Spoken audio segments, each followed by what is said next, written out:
그렇게 말씀하실 때 여러분 솔직히 그것이 우리가 볼 때 될 것 같으세요? 어떠세요, 여러분? 예수님이 우리에게 하라 그러시는 게 솔직하게 될 것 같습니까? 여러분, 대부분 안 되는 일 아닙니까? 원수를 사랑해라. 이거 될 것 같으세요? 손을 들지는 마십시오. 나는 충분히 가능합니다. 손 드시는 그럴 분 있으세요? 전 이거 안 된다고 봐요. 솔직하게. 원수를 사랑하라고요? 저 이거 안 됩니다. 돼요? 너한테 고통을 주는 사람을 사랑해라. 널 우습게 여기고 만만하게 여기는 사람들을 존중해라. 이거 얼마나 어려워요. 솔직히 이거 우리가 할 수 없는 겁니다. 근데 예수님이 그걸 우리한테 성경에는 하라고 해요, 자꾸만. 그래서 여러분, 이렇게 이게 있는 거죠. 하나님, 이게 하나님 뜻이에요? 저는 안 돼요. 하나님 알잖아요. 전 이거 절대로 안 돼요. 그렇지만 하나님, 당신이 정말 하라고 하시면 한번 해볼게요. 그냥 억지로 하는 척이라도 해볼게요. 그렇게 했을 때 하나님께서 우리 가운데 오셔서 일하시기 시작한다는 거예요. 하나님의 능력이 나타나기 시작한다는 거예요. 여러분, 성경이 우리에게 말씀하고 있는 건 우리의 능력으로 하라는 게 아니에요. 주님이 우리에게 무언가를 가르치실 때 우리의 능력으로 할 수 있기 때문에 하라는 말이 아닙니다. 그래서 사도 바울이 에베소서 1장 19절부터 20절을 보면 이렇게 이야기하잖아요. 에베소서 1장 19절 20절 어떻게 뭐라고 되어 있습니까? 또한 믿는 사람들은 우리에게 강한 힘으로 활동하시는 하나님의 능력이 얼마나 엄청나게 큰지를 여러분이 알기를 바랍니다. 다시 한번요. 또한 믿는 사람들은 우리에게 강한 힘으로 활동하시는 하나님의 능력이 얼마나 엄청나게 큰지를 여러분이 알기를 바랍니다. 하나님께서는 이 능력을 그리스도 안에서 발휘하셔서 그분을 죽은 사람들 가운데 살리시고 하늘에서 자기의 오른쪽에 앉히셔서, 사도 바울이요, 에베소 사람들을 위해서 기도하면서 하나님의 능력이 엄청나게 큰 거를 너희가 좀 알기를 바란다, 그렇게 기도하고 있어요. 그러면서 20절에 말하기를 그 능력은 예수님 안에서 발휘돼서 그분을 죽은 사람들 가운데서 부활하게 하신 능력입니다. 바울이 그런 이야기를 하는 거예요. 너희가 예수님을 정말 따르게 된다면 그분의 부활의 능력을 경험하게 되기를 바란다. 엄청나게 큰 능력을 너희가 알게 되기를 바란다. 여러분, 예수님의 뜻을 따라서 살아가기 시작할 때 하나님의 능력이 나타나요. 그래서 따라갈 수 있는 거예요. 그래서 우리가 따라갈 수 있는 거예요. 가끔 제가 이렇게 사람들을 만나면 어떤 분들은 이제 뭐 저를 듣기 좋으라고 하는 말이기도 하지만 어떤 분들은 설교를 아주 이렇게 쉽게 생각하는 분들이 있으시더라고요. 그러니까 어떨 때는 설교를 준비하고 있거나 그런데 아무 때나 이렇게 부르시는 분들이 있어요. 제가 그래서 저 설교를 준비하고 지금 그래서 만나 뵙기가 어렵습니다. 그러면 이렇게 말씀하시는 분이 있어요. 목사님, 그거 그냥 뚝딱 하면 되지 않나요? 평소 실력이 있잖아요, 평소 실력이. 이렇게 얘기하는 분들이 있어요. 그런 말을 들으면 제가 뭐라고 말을 못하겠어요. 여러분, 있긴 뭐가 있어요? 여러분, 설교를 평소 실력으로 합니까? 있긴 뭐가 있어요? 여러분, 대학 때 지도 교수의 마음 벗어난 논문을 써도 큰일인데 하나님 마음 벗어난 설교를 하면 그거 누가 책임져요? 아무도 책임 못 져요. 그런 부담감을 사람들이 잘 모르죠. 제 성격 탓도 있지만 제가 정말 깨닫고 제가 은혜 받지 않으면 저는 설교를 못 해요. 이 말씀이 제 말씀이 돼야지, 저 내면을 뒤흔들어야지 제가 말씀을 전해요. 어떨 때는요, 설교 준비가 진짜 힘듭니다. 최 목사님이 저보고 너무 꼼꼼하다 그러시기도 하고 저는 원고를 한번 쓰면은요, 그 원고를 4번에서 5번 수정을 해요. 줄이고 또 줄이고 또 줄이고 또 줄이고 원고를 제차, 3차, 4차, 5차까지 재수정을 해요. 굉장히 힘들어요. 제 성격 탓도 있고요, 굉장히 힘들어요. 지칠 때가 있어요. 어떨 때는요, 설교를 해야 되는데 아무 생각도 안 납니다. 그러면 제가 하나님께 기도하죠. 하나님, 저 못하겠습니다. 아무 생각도 안 납니다. 아무것도 안 떠올라요. 하나님, 지쳤습니다. 그런데 하나님 앞에 그렇게 기도, 푸념 그렇게 하는데 하나님이 그때 제게 새로운 눈을 열어주세요. 본문에서 새로운 게 보여요. 중요한 아이디어들이 막 생각나요. 아주 오래전에 봤던 책의 내용이 떠오릅니다. 그러면 저는 알아요. 아, 하나님께서 일하시는구나. 저도요, 성경 읽을 때 각주 잘 안 봐요. 성경에 붙어있는 기역, 니언, 이것이 성경학자들이 원문을 번역할 때 굉장히 중요한 포인트를 적어놓은 각주인데 안 봐요. 근데 이번엔 그게 눈에 가더라고요.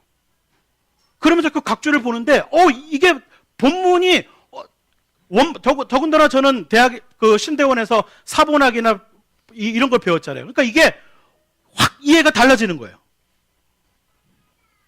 하나님이 일하신다는 것을 삶 속에서요, 저도 조금 경험합니다. 아, 이거 정말 하나님이 일하시는구나. 그렇게 고백이 입에서 그냥 탁 나와요. 하나님이 일하시는군요. 여러분, 피곤하시죠?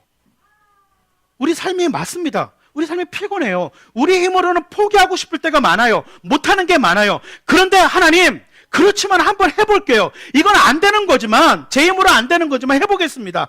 당신이 원하시니까요. 당신의 뜻이니까 제가 한번 해볼게요. 그때 하나님이 우리 가운데 오셔서 일하세요. 새로운 힘이 내 속에 내가 알지 못하는 힘들이 나오기 시작해요. 내 머리에 있지 않은 아이디어들이 쏟아져 나와요. 이거 경험 못하는 분들은 불쌍한 분들이에요. 죄송하지만. 변죽만 올리고 알맹이가 없는 거죠. 그래서 바울이 에베소의 성도들에게 이 하나님의 큰 능력을 너희가 알기를 원한다. 이 하나님의 큰 능력을 너희가 경험하기를 원한다라고 기도하는 거예요. 바울은 그거 누리고 살고 있거든요. 그분이 주인이시기 때문에 그분의 뜻에 따라 움직이기 시작할 때 우리 속에 없는 것들이 나오기 시작합니다. 여러분, 그래서 사도 바울은 빌립보서 3장 10절에서 이렇게 얘기해요. 내가 바라는 것은 그리스도를 알고 그분의 부활의 능력을 깨닫고 그분의 고난에 동참하여 그분의 죽으심을 본받는 것입니다. 그의 부활의 능력을 깨닫는 것이었어요. 하나님을 섬기면서요, 내 자신의 능력을 넘어서는, 내 자신의 한계를 넘어서는 그 하나님을 체험하는 것, 그분을 따라가면서 그것을 경험하는 것이 사도 바울과 베드로와 모든 제자들의 경험이었습니다. 그들은 평범한 사람이었고요, 그러나 그들이 예수님이 부활하셨다는 것을 증거하고 그렇게 살아가기 시작할 때 그들의 삶 속에서 예수님께서 오셔서, 예수님의 영이 오셔서 그들을 변화시키고 그들을 강하게 하시고 그들 가운데 일하셨습니다. 그 하나님이 지금도 동일하세요.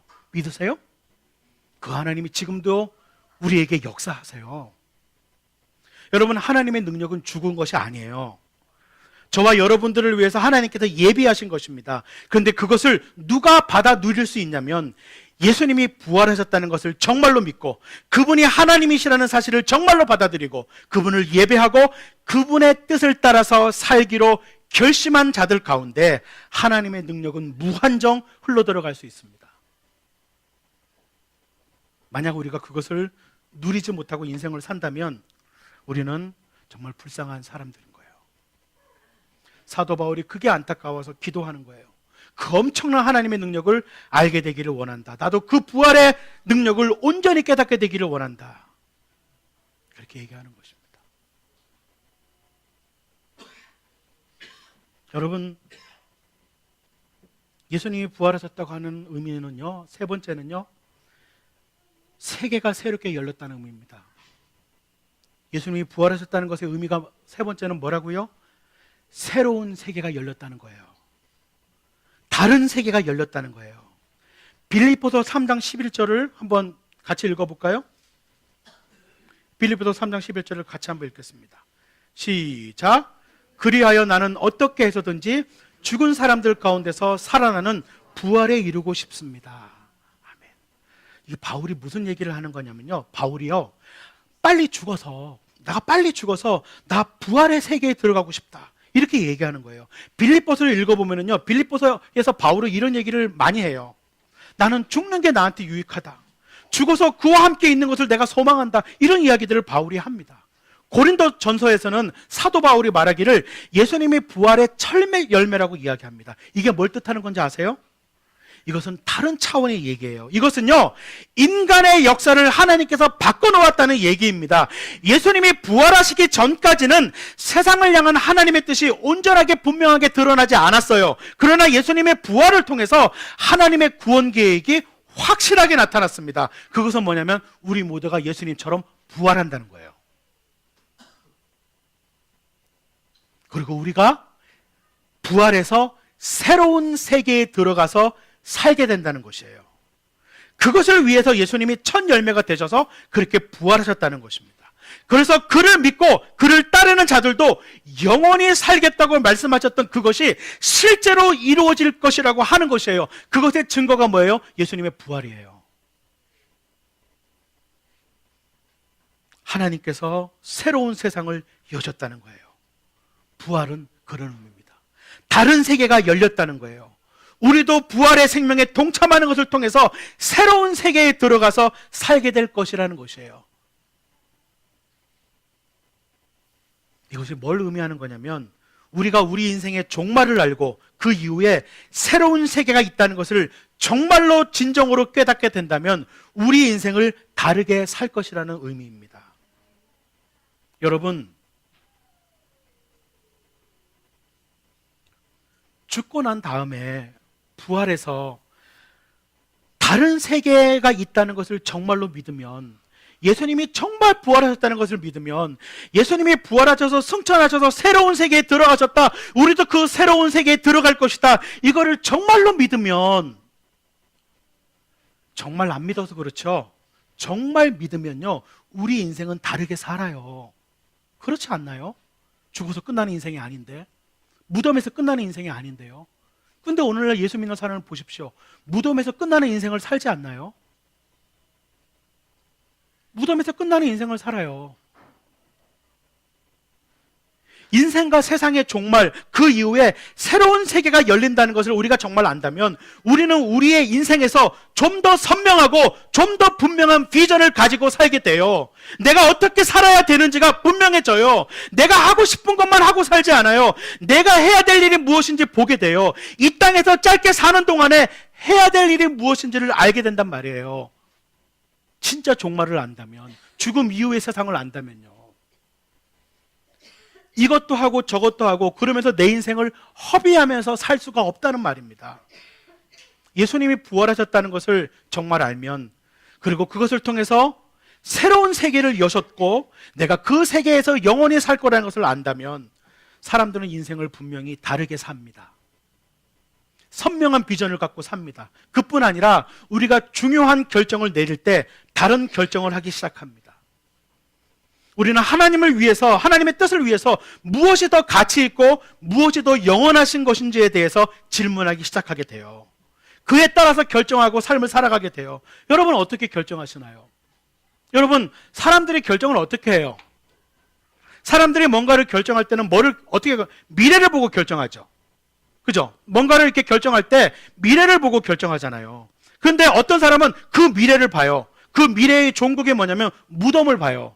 그 미래의 종국이 무덤으로 보고 인생을 결정하는 사람과 그 인생의 종국이 새로운 내 죽음 이후에 부활이 있고 새로운 세계가 열릴 것이고 그 새로운 세계가 나의 영원한 종착역이라는 것을 아는 사람은 결정이 어떻겠어요? 달라지죠. 오늘의 결정이 달라질 수밖에 없죠. 결정하는 내용이 달라지고 결정하는 방식이 달라질 수밖에 없습니다.